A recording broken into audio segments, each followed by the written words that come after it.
Alright, what's cooking? We're back with another video. Today I want to look at 5 arguments essentially for why I find the alien species or the xenomorphs to be more menacing than the counterpart, the predator species. I'll add the caveat that I of course know more about the alien species than the predator species.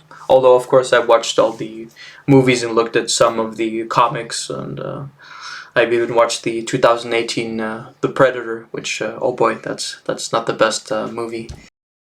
Now, going in descending order of arguments, we could start at number 5, which is that the predators are far more likely to engage in rational behavior, I would argue, than the xenomorph creatures. We do see this displayed in the 2010 movie Predators. Let me pull up a picture here.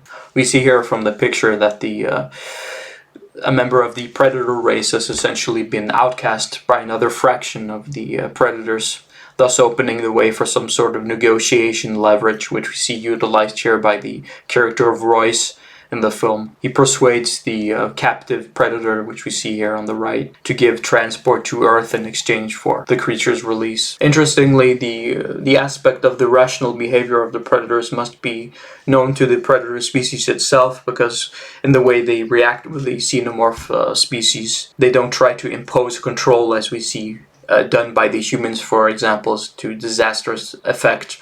Rather, they are seen as, some sort of pristine hunting object. So it seems known even by the predators themselves that the xenomorphs are beyond sort of rational control. One can imagine some sort of negotiation with the xenomorph, which would certainly not end well. I mean, they're certainly open to some kind of operational conditioning, which we see utilized in the experiments performed in the movie Alien Resurrection. But as a whole, they seem to be, its main vocation seems to be that of primordial instinct and animal behavior, essentially. I mean, this certainly limits the alternatives for the potential victims, which, invariant of the surrounding consequences, will always have to deal with this deadly biological threat of the xenomorph creatures.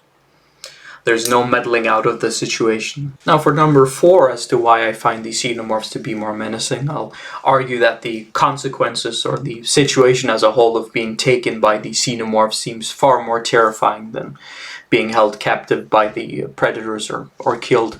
After all, the fate of the predator victim is often confined to quick extermination by the alien blaster gun, or as it's infamously known as the hairdryer.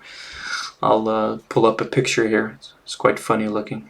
You also have the more gnarly blades which the predators utilize, and you also have some more primitive weapons such as the spear, but these are in all cases pretty much confined to quick exterminations.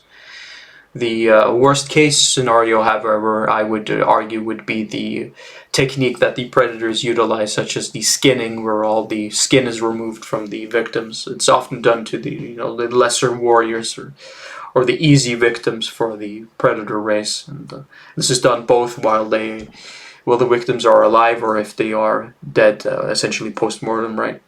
The highest proportionality of menace is, of course, pertaining to the case where the victims are still alive. For the xenomorph side, however, I would argue that the most benign case, and I put air quotes there, would be some sort of scenario where you are encountering the eggs, such as we see in the 1979 movie Alien, and then first suffer essentially suffocation by the facehugger, then to wake up seemingly well, only to have essentially a parasitic proto-embryo planted by the facehugger earlier come bursting through your chest while you're still conscious of the event. And this is horrifying enough, if you ask me.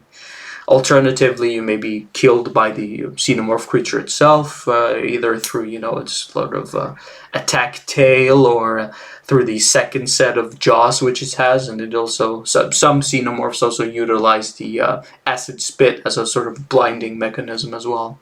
If you're not killed directly by the xenomorph, we move on to perhaps the most disgusting case, where you are essentially put as a cocoon victim, right? For the cocoon case, you're also often held hostage in conjunction often with other cocoon victims, and you are here reduced to some sort of biological depository, just awaiting for the facehugger essentially to snatch onto your face. There's also the additional horror of being surrounded by both the eggs, the facehugger, and often other xenomorphs. There's a sort of psychological terror component as well, and the chances for survival in this case, I would argue, are very slim. If you're doubtful of this sort of sheer horror that you envision in this case, I would suggest a reading of the comic Alien Labyrinth, where the character of Dr. Church recounts in excruciating detail the maleficent horror that pertains to being trapped in the cocoon layer of the xenomorphs. I'll pull up a picture of the comic as well. Yeah, here you see Dr. Church, and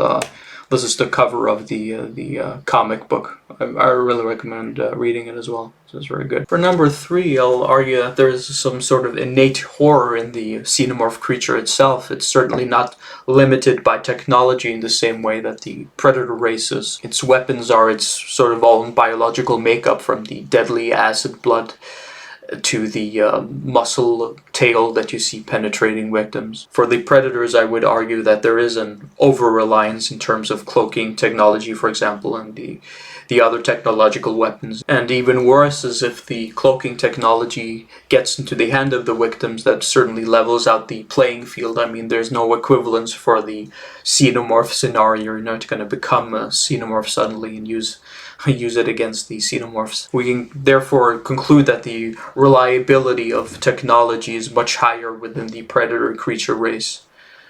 In fact, it's rather curious that the predators we see them having this very hyper advanced spaceship constructions, and but the social conformation of the species itself is very tribal in nature, and there seems to be a lot of tribal conflicts within the predator race. So there's a strange duality as well between the primitive and the more technological aspect of the predator race. Now for number 2, I'll argue that the predator as a race seem far more easier to predict in terms of behavior than the xenomorph species.